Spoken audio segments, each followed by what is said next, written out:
I bring to you season greetings from the throne of grace. A message is captioned on the theme, Don't be a firewood for hell. Matthew 25:41-42. Then he will say to those on his left, Depart from me, you who are cursed, into the eternal fire prepared for the devil and his angels. 42. For I was hungry, and you gave me nothing to eat. I was thirsty, you gave me nothing to drink.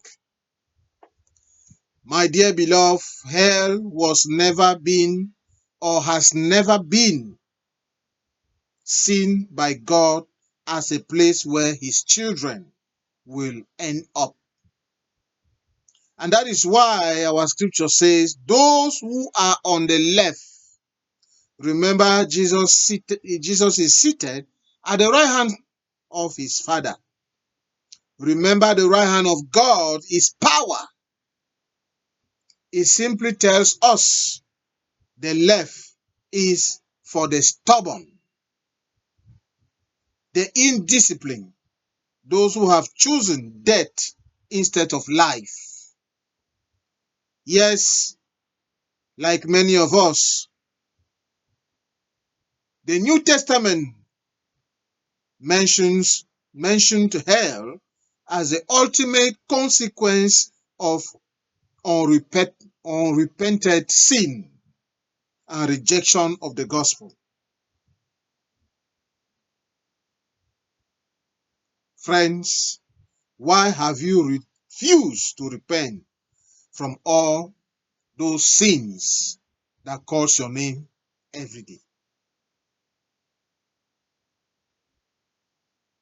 Why have you rejected the gospel?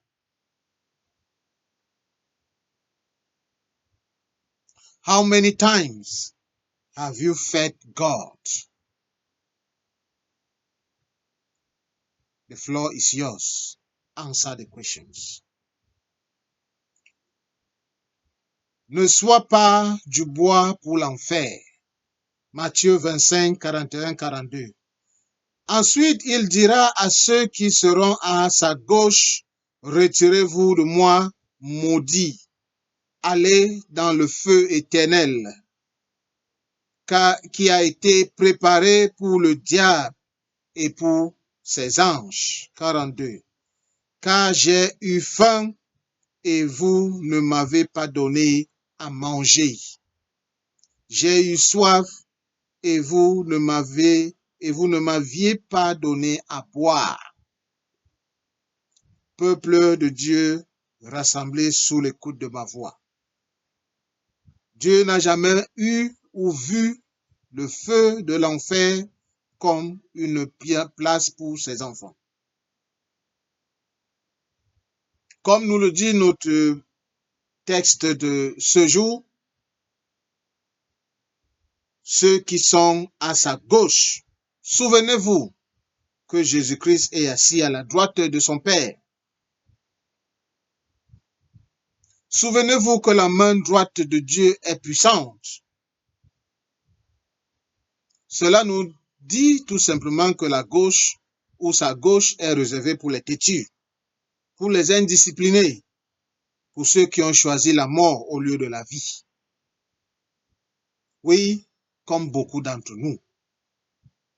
Le Nouveau Testament a mentionné l'enfer ou le feu de l'enfer comme étant une conséquence ultime pour ceux qui ont catégoriquement refusé de se repentir de leurs péchés et qui ont rejeté la parole de Dieu.